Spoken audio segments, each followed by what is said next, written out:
Good morning. આજે આપણે ધોરણ 11નું પ્રકરણ 3 શરૂ કરીએ છીએ.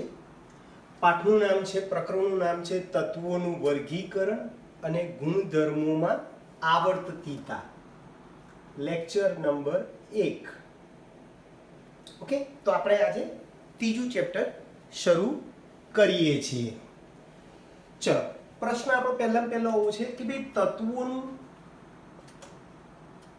વર્ગીકરણ શા માટે કરવું પડ્યું? આજે તત્વો જે શોધાયા છે એનું વર્ગીકરણ શા માટે કરવું પડ્યું? બરોબર છે. તો એના જવાબમાં આપણે વાત કરીએ તો કે ભાઈ સૌ પ્રથમ કોઈ પણ તત્વ જે છે એ દ્રવ્યનું બનેલું છે. તો દ્રવ્ય ના પાયામાં એકમ તરીકે તત્વ હોય. દ્રવ્ય આપણે ખબર છે, દ્રવ્ય તરીકે ઘન હોય, પ્રવાહી હોય, વાયુ હોઈ શકે. બરાબર છે.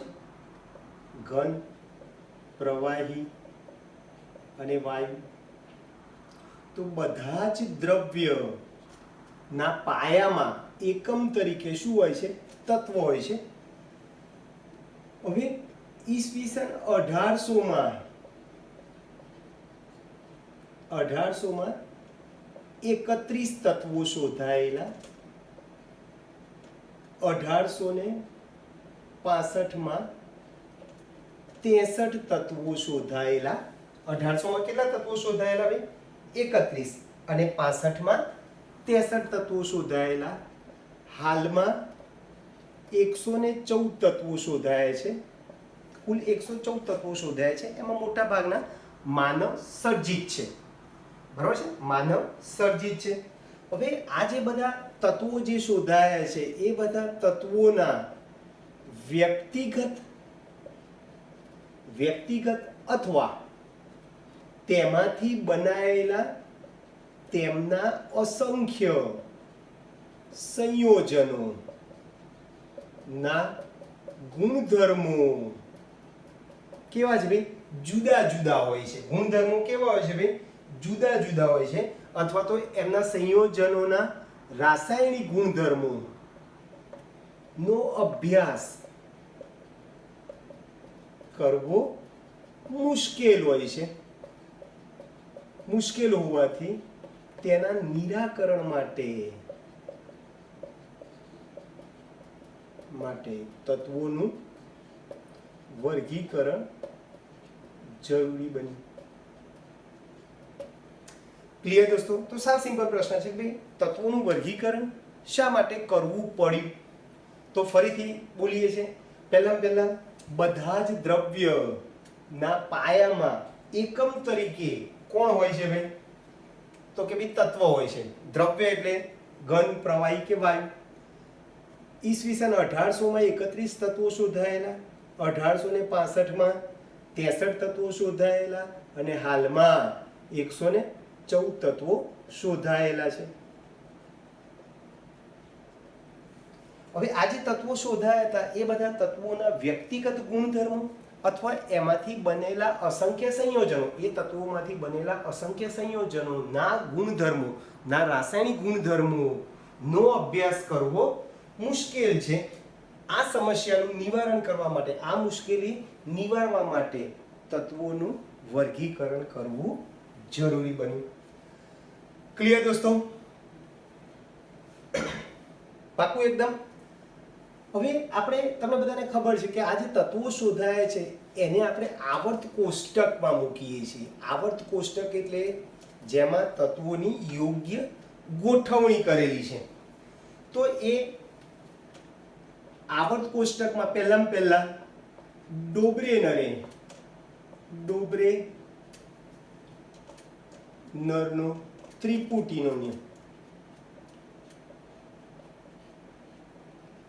ડોબ્રેનરનો ત્રિપુટીનો નિયમ સાવ સિમ્પલ છે. પહેલા તો 1800માં, ઈસવીસન 1800માં જ્હોન ડોબ્રેનરે ત્રિપુટીનો નિયમ આપ્યો. એણે શું કીધું ભાઈ કે સમાન ભૌતિક અને રાસાયણિક ગુણધર્મ ધરાવતા 3 તત્વોની એને ત્રિપુટી બનાવી. સપોઝ કે લિથિયમ, સોડિયમ અને પોટેશિયમ છે. આવી એને ઘણી બધી ત્રિપુટી બનાવી, બરાબર છે. Calcium, barium, strontium, calcium, strontium અને barium. Calcium, strontium, barium, chlorine, bromine, iodine, આવા 3 તત્વોની એને ત્રિપુટી બનાવી. અને એણે એવું કીધું કે આ વચ્ચેના તત્વનો પરમાણ્વીય ભાર એ પહેલા અને ત્રીજા તત્વના પરમાણ્વીય ભારનો સરવાળો કરવાનો અને એના અડધા મૂલ્ય જેટલો હોય. સપોઝ કે જો લિથિયમનો પરમાણ્વીય ભાર 7 છે, પોટેશિયમનો પરમાણ્વીય ભાર 39 છે, 39 છે, પોટેશિયમનો 39 છે. તો આ સોડિયમનો પરમાણ્વીય ભાર કેટલો થશે ભાઈ?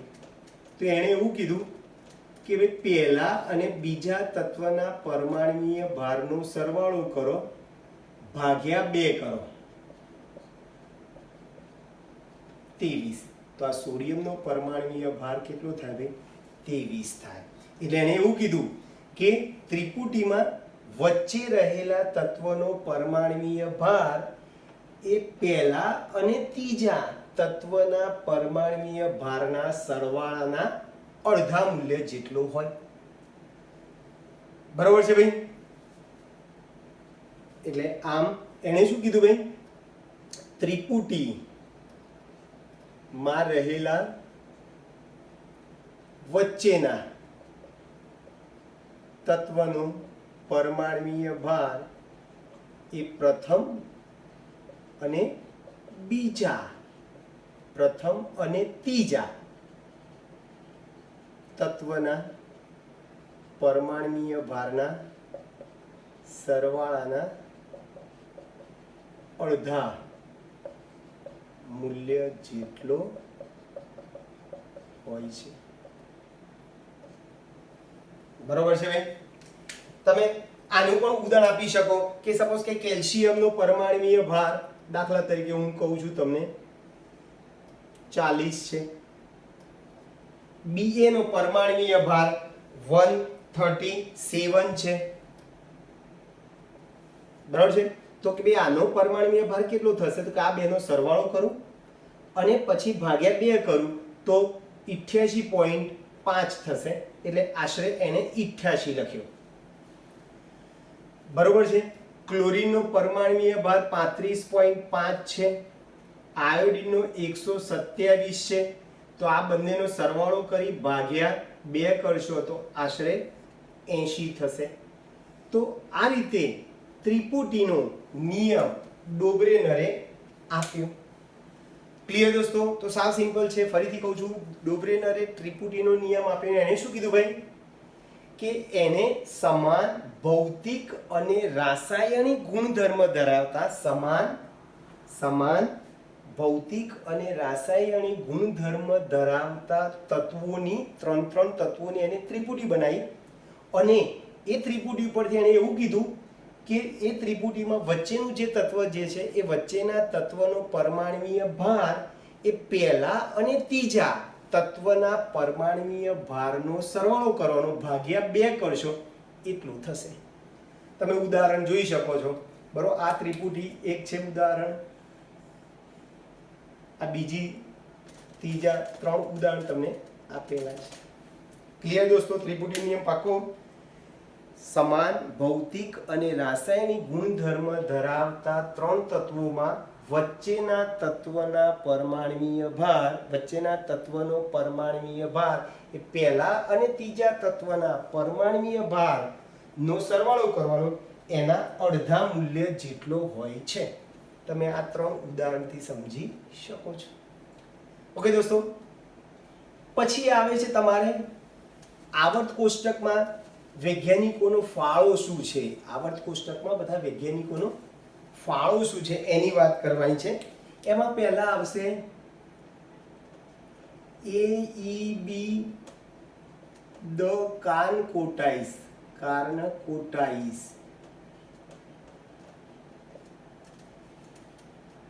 નો આવર્ત કોષ્ટકમાં ફાળો. સાવ સિમ્પલ છે.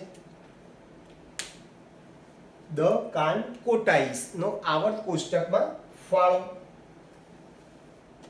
ઈસવીસન 1862 માં આ ધ કાર્નકોટાઇસે શું કર્યું? એ વખતે જે તત્વો શોધાયા હતા એ તત્વોને પરમાણ્વીય ભાર ના ચડતા ક્રમમાં તત્વોને ગોઠવ્યા. બરાબર. AEB ધ કાર્નકોટાઇસે શું કર્યું ભાઈ? પરમાણ્વીય ભારના ચડતા ક્રમમાં તત્વોને ગોઠવીને નળાકાર આવર્ત કોષ્ટક બનાવ્યું. અને એણે એવું કીધું કે પ્રત્યેક સાતમા તત્વે ગુણધર્મો પુનરાવર્તિત થાય છે. એણે શું કીધું ભાઈ? પ્રત્યેક સાતમે તત્વે ગુણધર્મોમાં પુનરાવર્તન થાય છે. ક્લિયર દોસ્તો? શું કીધું ભાઈ? અને પ્રત્યેક કયા તત્વે ભાઈ? સાતમા તત્વે તત્વોના ગુણધર્મો શું થાય છે ભાઈ? પુનરાવર્તિત થાય છે. ગુણધર્મોમાં પુનરાવર્તન જોવા મળે છે. તો સાવ સિમ્પલ છે. તો ફરીથી બોલું છું, AEB ધ કાર્નકોટાઇસે શું કર્યું ભાઈ? 1862 માં જે તત્વો શોધાયા હતા એ તત્વોના પરમાણુ ભાર એને ખબર હતા. એ પરમાણ્વીય ભાર ના ચડતા ક્રમમાં તત્વોને ગોઠવીને એને નળાકાર કોષ્ટક બનાવી. અને એને શું નોંધ્યું ભાઈ? એને એ જોયું કે ભાઈ પ્રત્યેક સાતમા તત્વે જે ગુણધર્મો જે છે એટલે પ્રત્યેક સાતમે તત્વે ગુણધર્મોમાં શું થાય છે ભાઈ? પુનરાવર્તન થાય છે. એટલે પહેલા નંબરનું તત્વ અને સાતમા નંબરના તત્વના ગુણધર્મ કેવા હોય ભાઈ? સમાન હોય. પ્રત્યેક સાતમા તત્વે ગુણધર્મોમાં પુનરાવર્તન થતું જોવા મળે છે એવું ધ કાર્નકોટાઇસે કીધું. એના પછી આવે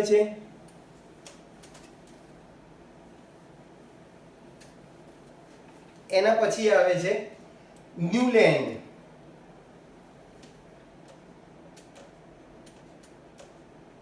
જ્હોન ન્યુલેન્ડ નો આવર્ત કોષ્ટકમાં ફાળો.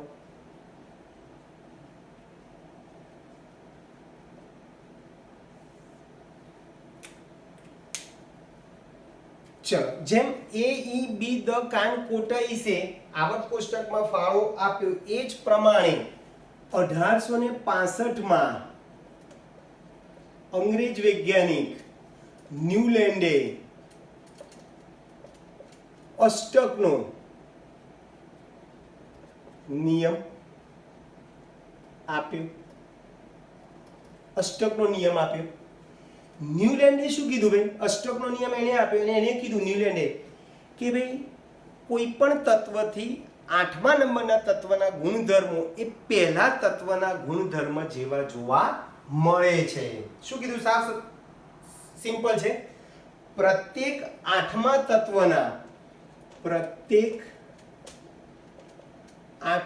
તત્વના ગુણધર્મો એ પ્રથમ તત્વના ગુણધર્મો જેવા હોય છે. બરાબર યાદ રાખજો.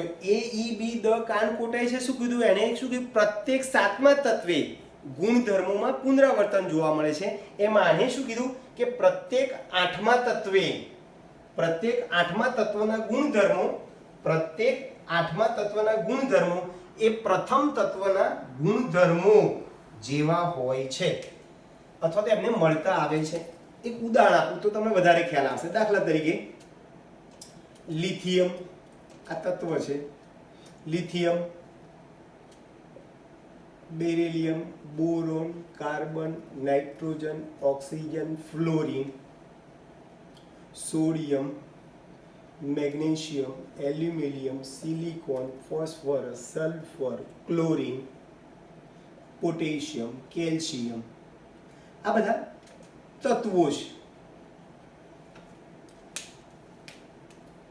ચલો, ન્યુલેન્ડે પણ એ જ વસ્તુ કરી. એને પણ શું કર્યું? તત્વોને કેવી રીતે ગોઠવ્યા? તો પરમાણુ ભારના ચડતા ક્રમમાં તત્વોને ગોઠવીને એને આવર્ત કોષ્ટક બનાવ્યું. આ પરમાણુય ભાર છે.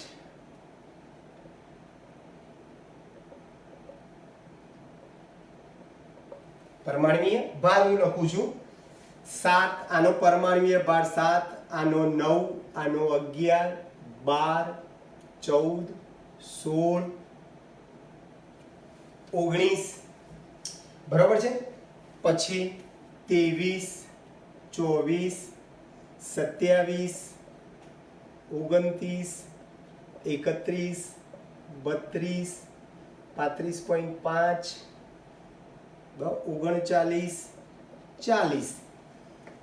તો તમે જોઈ શકો છો આ રીતે એને શું કર્યું? તત્વોના પરમાણુય ભારને ચડતા ક્રમમાં, પરમાણુય ભારના ચડતા ક્રમમાં તત્વોને ગોઠવીને એને આવર્ત કોષ્ટક બનાવ્યું.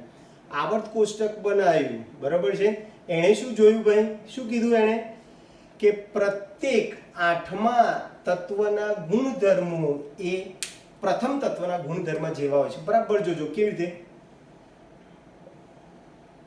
આનું પહેલું તત્વ કહું. પહેલું 1, 2, 3, 4, 5, 6, 7 અને 8. તો આ 8મા નંબરનું તત્વ છે ને આ પ્રથમ તત્વ છે. આ બંનેના ગુણધર્મ કેવા છે? સરખા છે. આ પહેલું કહું તો આ 8મું થશે. ગણતરી કરજો. આ પહેલું કહું તો 8મું થશે. તો આ બંનેના ગુણધર્મ કેવા થાય? સરખા થાય. આને પહેલું કહું તો 8મું થાય. આને પહેલું કહું તો 8મું થાય. તો આ એક જ ઊભી હરોળમાં જે તત્વો આવે છે એના ગુણધર્મો કેવા હોય છે ભાઈ? સમાન હોય છે. તો ન્યુલેન્ડે બહુ સરસ કીધું એકદમ કે ભાઈ પ્રત્યેક 8મા તત્વના ગુણધર્મો એ પ્રથમ તત્વના ગુણધર્મ જેવા હોય છે. એટલે લિથિયમ પહેલું તત્વ ગણો તો સોડિયમને 8મું કહેવાય. તો પહેલા અને 8મા એટલે લિથિયમ અને સોડિયમના ગુણધર્મો કેવા હોય ભાઈ? સમાન હોય છે. આ ન્યુલેન્ડે સંગીતની સુરાવલી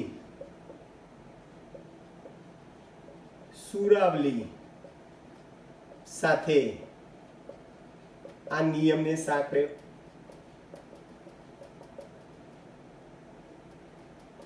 સંગીતની સુરાવલી ખબર છે ને? સા, રે, ગ, મ, પ, ધ, ની, સા.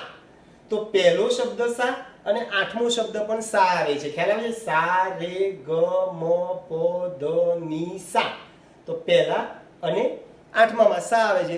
બંનેના ગુણધર્મ કેવા હોય ભાઈ? સરખા હોય છે. અને આ આવર્ત કોષ્ટક બનાવવા બદલ લંડન દ્વારા ડેવી ચંદ્રક એનાયત થયેલો.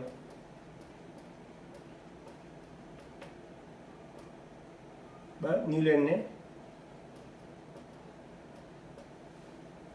એનાયત થયેલો. આ જે નિયમ જે છે એ કેલ્શિયમ સુધી સાચો છે. આ જે નિયમ જે આપ્યો ન્યુલેન્ડે એ 20 સુધી, પરમાણુ ક્રમાંક 20 અથવા કેલ્શિયમ સુધી સાચો છે. તો ક્લિયર? ન્યુલેન્ડ બી એકદમ ઈઝી થઈ ગયો. ફરીથી ન્યુલેન્ડ માટે વાત કરી લઈએ આપણે.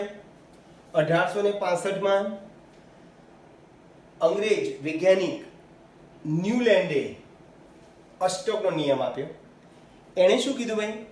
કે ભાઈ પ્રત્યેક 8મા તત્વના ગુણધર્મો એ પ્રથમ તત્વના ગુણધર્મ જેવા હોય છે અથવા તેમને મળતા આવે છે. એણે શું કર્યું ભાઈ? આવર્ત કોષ્ટક કેવી રીતે બનાવ્યું? તત્વોના પરમાણુય ભારને ચડતા ક્રમમાં ગોઠવીને બનાવ્યું. આવર્ત કોષ્ટક કેવી રીતે બનાવ્યું? આ જે તત્વો જે છે એના પરમાણુય ભારને એને કેવી રીતે ગોઠવ્યા ભાઈ? ચડતા ક્રમમાં ગોઠવીને આવર્ત કોષ્ટક બનાવ્યું. અને એને કીધું કે પ્રત્યેક 8મા તત્વના ગુણધર્મ એ કોના જેવા હોય છે? પ્રથમ તત્વના ગુણધર્મ જેવા હોય છે. આ નિયમ 20 સુધી સાચો છે, પરમાણુ ક્રમાંક 20 હોય ત્યાં સુધી સાચો છે, એટલે કે કેલ્શિયમ સુધી સાચો છે. આ નિયમને સંગીતની સુરાવલી સાથે સાંકળેલો છે અને આ આવર્ત કોષ્ટક બનાવવા બદલ લંડન દ્વારા એને ડેવી ચંદ્રક એનાયત થયેલો હતો. ક્લિયર દોસ્તો? પછી આવર્ત કોષ્ટકમાં લોથર મેયર અને દમિત્રી મેન્ડેલિફનો શું ફાળો છે એની આપણે ચર્ચા કરવાની છે. દમિત્રી મેન્ડેલિફ અને લોથર મેયર નું આવર્ત કોષ્ટકમાં ફાળો. ચલો તો ઈસવીસન 1869 માં ફરીથી આની આ જ વસ્તુ બધાય કાનકોટાઈસ કો, પછી ન્યુલેન્ડ કો કે પછી મેન્ડેલિફ અને લોથર મેયર કો, બધા વૈજ્ઞાનિકોએ જે તત્વો શોધાયા હતા એ તત્વોના પરમાણ્વીય ભાર ખબર હતા. એ પરમાણ્વીય ભારને ચડતા ક્રમમાં તત્વોને ગોઠવીને આવર્ત કોષ્ટક બનાવેલું. બરોબર છે? એટલે આમને શું કર્યું બેન? પરમાણ્વીય ભાર ના ચડતા ક્રમમાં, પરમાણ્વીય ભારના ચડતા ક્રમમાં તત્વોને ગોઠવીને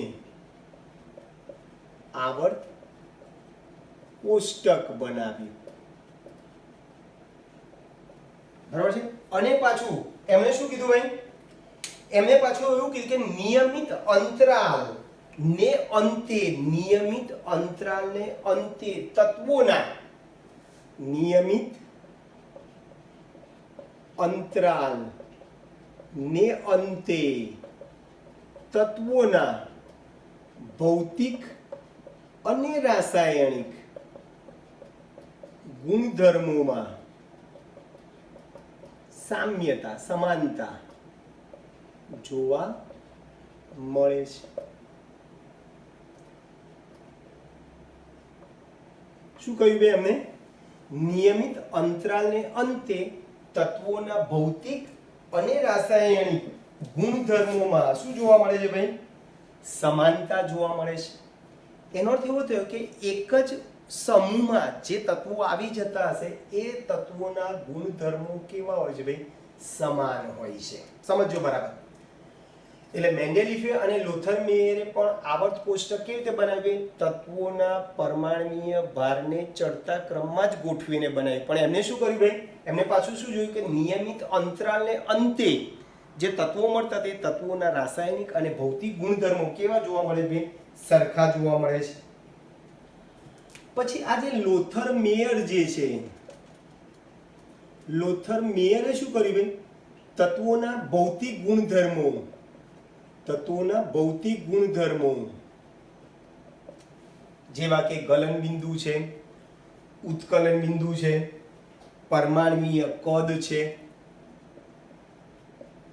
પરમાણ્વીય કદ, ગલન બિંદુ, ઉત્કલન બિંદુ, ગલન બિંદુ, ઉત્કલન બિંદુ વિરુદ્ધ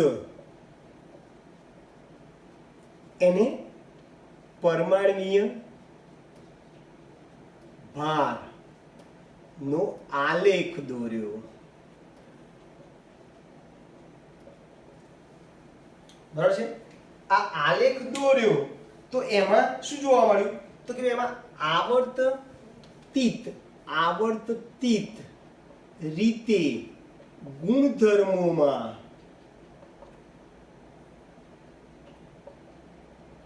ભાત જોવા મળી. શું કીધું ભાઈ? આવર્ત રીતે પુનરાવર્તન પામતી ભાત જોવા મળી ગુણધર્મોમાં, અથવા તો આવર્તિત રીતે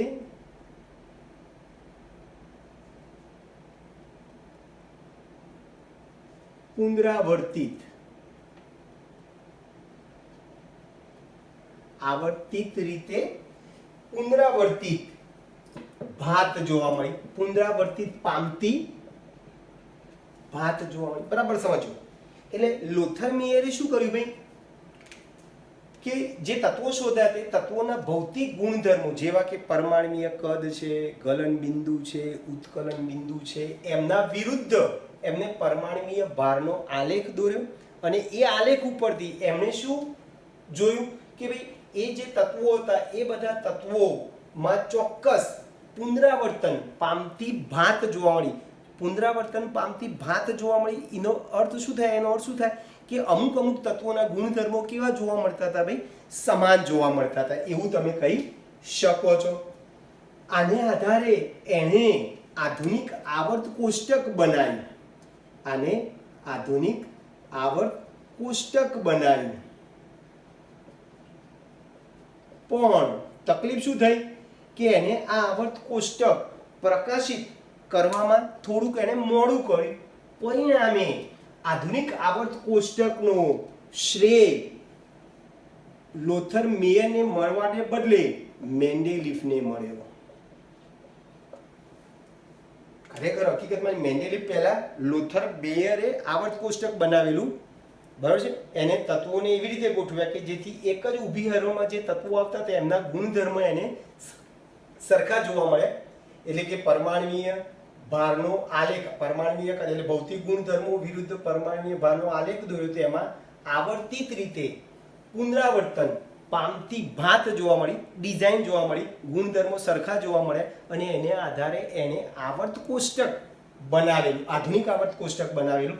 પરંતુ આ આવર્ત કોષ્ટક એ સમયસર પ્રકાશિત કરી ન શક્યો હોવાથી મેન્ડેલિફને આધુનિક આવર્ત કોષ્ટક બનાવવાનો શ્રેય જાય છે. હવે મેન્ડેલિફે કેવી રીતે આવર્ત કોષ્ટક બનાવેલું? તો મેન્ડેલિફની આપણે વાત કરવી હોય તો પહેલા તો મેન્ડેલિફ નો આવર્ત નિયમ,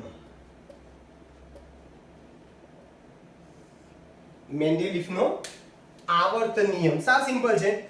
તત્વોના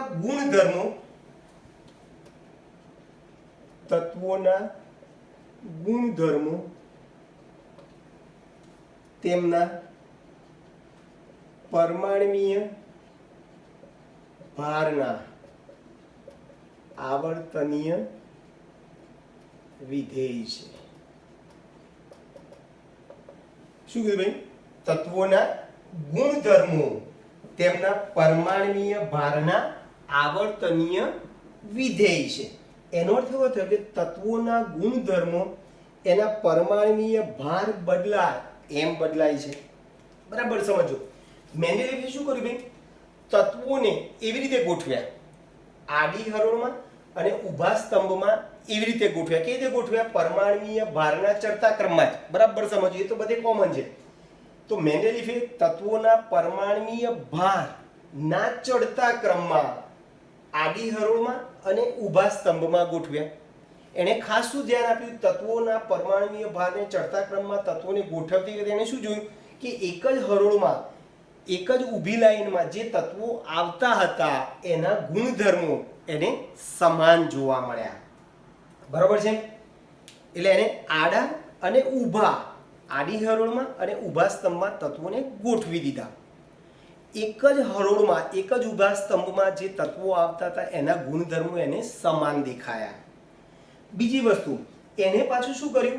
આપણે એવું કીધું કે ભાઈ પરમાણ્વીય ભારના ચડતા ક્રમમાં, પણ એને અમુક જગ્યાએ થોડો ફ્લેક્સિબલ થયો. દાખલા તરીકે ટેલ્યુરિયમ, આનો પરમાણ્વીય ભાર 127.60 અને આયોડિન 126.90 છે. આ સમૂહ 6 નું તત્વ છે, આ સમૂહ 7 નું તત્વ છે. હવે મને કહો એને કેવી રીતે ગોઠવ્યા ભાઈ તત્વોને? પરમાણ્વીય ભારના ચડતા ક્રમમાં. બોલો આ બેમાં કોનો પરમાણ્વીય ભાર વધારે છે? તો કે ભાઈ આયોડિન કરતા ટેલ્યુરિયમનો પરમાણ્વીય ભાર વધારે છે. એટલે ખરેખર તત્વોને જ્યારે ગોઠવવાની વાત આવી ત્યારે પહેલા ખરેખર આયોડિન આવે ઓછા પરમાણુય ભારવાળો, પછી વધુ પરમાણુય ભારવાળો ટેલ્યુરિયમ આવે, પણ એને નિયમની વિરુદ્ધ આયોડિનને પછી મૂક્યું અને ટેલ્યુરિયમને ભેગું મૂક્યું. કેમ ભાઈ? તો કે ભાઈ આયોડિનના ગુણધર્મો જે હતા એ ક્લોરીન, ફ્લોરીન, બ્રોમિન જેવા આવતા હતા, એટલે આયોડિનને એને સમૂહ 7 માં મૂકી દીધું. મેં હમણાં તમને કીધું કે એક જ ઊભા સ્તંભમાં જે તત્વો આવે છે એમના ગુણધર્મો સમાન હોય છે, એટલે આયોડિનના ગુણધર્મો આ ફ્લોરીન, ક્લોરીન, બ્રોમિન બધાને મળતા આવતા હોવાથી આયોડિનને એને સમૂહ 6 ને બદલે સમૂહ 7 માં મૂકી દીધું. વધુમાં મેન્ડેલિફે શું કર્યું ભાઈ? એને જ્યારે આવર્ત કોષ્ટક બનાવ્યું ત્યારે એને અમુક ખાના ખાલી રાખેલા, વણ શોધાયેલા તત્વો. એને ખબર હતી, વિશ્વાસ હતો કે ભાઈ નજીકના ભવિષ્યમાં નવા તત્વો શોધાશે, બરાબર છે. એટલે એણે શું કર્યું? આવર્ત કોષ્ટકમાં અમુક ખાના ખાલી રાખેલા. દાખલા તરીકે એને એલ્યુમિનિયમની નીચે ખાનું ખાલી રાખેલું, બરાબર છે. સિલિકોનની નીચે એને ખાનું ખાલી રાખેલું. એલ્યુમિનિયમની નીચે જે ખાનું ખાલી રાખેલું એને એકા એલ્યુમિનિયમ કીધું. એને નામ એકા એટલે તરત જ એના પછીનું એકા એલ્યુમિનિયમ. સિલિકોનની નીચે જે ખાનું ખાલી રાખેલું એને નામ આપ્યું એકા સિલિકોન. એટલે એને પોતાના આવર્ત કોષ્ટકમાં અમુક ખાના ખાલી રાખેલા. હવે જ્યારે ગેલિયમ શોધાયું, Ga, આ જે ગેલિયમ શોધાયું એ ગેલિયમના ગુણધર્મો એલ્યુમિનિયમ જેવા મળતા હોવાથી જે ખાનું ખાલી રાખેલું જેનું નામ એકા એલ્યુમિનિયમ હતું એ જે તત્વ શોધાયું એને ગેલિયમ નામ આપ્યું, આને જર્મેનિયમ આપ્યું. આ જર્મેનિયમના ગુણધર્મો સિલિકોનને મળતા આવે છે, એટલે સિલિકોનની નીચે જે ખાનું ખાલી રાખેલું એ ખાનામાં જર્મેનિયમને મૂકી દીધું. એટલે આવા પ્રશ્નો તમને બહુ વાર પૂછાય છે કે એકા એલ્યુમિનિયમ તરીકે કયું તત્વ છે? ગેલિયમ. અને એકા સિલિકોન તરીકે કયું તત્વ છે? જર્મેનિયમ. ક્લિયર દોસ્તો? તો છેલ્લી વાર ડમિત્રી, મેન્ડેલિફ અને લોથર-મેયર બંને તત્વોના પરમાણ્વીય ભારના ચડતા ક્રમમાં, તત્વોને એમના પરમાણ્વીય ભારના ચડતા ક્રમમાં ગોઠવીને આવર્ત કોષ્ટક બનાવ્યું અને એમણે જોયું કે નિયમિત અંતરાલને અંતે તત્વોના ભૌતિક અને રાસાયણિક ગુણધર્મોમાં સમાનતા જોવા મળે છે. લોથર-મેયરે ભૌતિક ગુણધર્મો વિરુદ્ધ પરમાણ્વીય ભારનો આલેખ દોર્યો. આલેખને અંતે એને એવું જોયું કે આવર્તિત રીતે પુનરાવર્તિત, એ આલેખમાં આવર્તિત રીતે પુનરાવર્તિત ભાત જોવા મળે છે, એટલે કે અમુક અંતરે ગુણધર્મો સમાન જોવા મળે છે. એને આધારે એને આધુનિક આવર્ત કોષ્ટક બનાવ્યું, પરંતુ આવર્ત કોષ્ટક સમયસર પ્રદર્શિત ન કરી શક્યો. આથી આવર્ત કોષ્ટક બનાવવાનો મુખ્ય શ્રેય મેન્ડેલિફને જાય છે. મેન્ડેલિફે આવર્ત નિયમ આપ્યો. આવર્ત નિયમ સાવ સિમ્પલ છે. એણે શું કીધું? તત્વોના ગુણધર્મો એ તેમના પરમાણ્વીય ભારના આવર્તનીય વિધેય છે. મેન્ડેલિફે પણ તત્વોને એમના પરમાણ્વીય ભારના ચડતા ક્રમમાં ગોઠવ્યા, આડી હરોળમાં અને ઊભા સ્તંભમાં, બરોબર છે. એને પાછું શું કર્યું ભાઈ? ટેલ્યુરિયમ અને આયોડિન અમુક જગ્યાએ પરમાણ્વીય ભારના ચડતા ક્રમમાં ગોઠવવાને બદલે એણે શું જોયું કે અમુક તત્વો જેના ગુણધર્મો સરખા હતા એક જ સમૂહમાં, એક જ ઊભા સ્તંભમાં જે તત્વોના ગુણધર્મો સરખા હતા એમાં એ તત્વોને એણે ગોઠવ્યા. દાખલા તરીકે ટેલ્યુરિયમ પહેલા આયોડિન આવવું જોઈએ, પણ એને પહેલા શું કર્યું ભાઈ? ટેલ્યુરિયમ મૂક્યું અને પછી આયોડિન મૂક્યું, કારણ કે આયોડિનના ગુણધર્મો હતા ફ્લોરીન, ક્લોરીન, બ્રોમિન જેવા હતા. વધુમાં મેન્ડેલિફે જ્યારે આવર્ત કોષ્ટક બનાવ્યું ત્યારે એને અમુક ખાના ખાલી રાખેલા. સપોઝ કે એલ્યુમિનિયમની નીચે એને જે ખાનું ખાલી રાખેલું જેને એકા એલ્યુમિનિયમ કહીશું, સિલિકોનની નીચે જે ખાનું ખાલી રાખેલું એને એકા સિલિકોન કહીશું. એકા એલ્યુમિનિયમ તરીકે ગેલિયમ શોધાયું અને એકા સિલિકોન તરીકે જર્મેનિયમ શોધાયું. એટલે નામ યાદ રાખજો. એકા એલ્યુમિનિયમ પૂછે તો કયું તત્વ હશે? Ga, ગેલિયમ, અને એકા સિલિકોન તરીકે Ge, જર્મેનિયમ આવે છે. ઓકે દોસ્તો, તો આ આપણે આવર્ત કોષ્ટકની ચર્ચા કરી. આધુનિક આવર્ત કોષ્ટકની ચર્ચા આપણે આવતા લેક્ચરમાં કરીશું. ઓકે, મળીએ, બાય.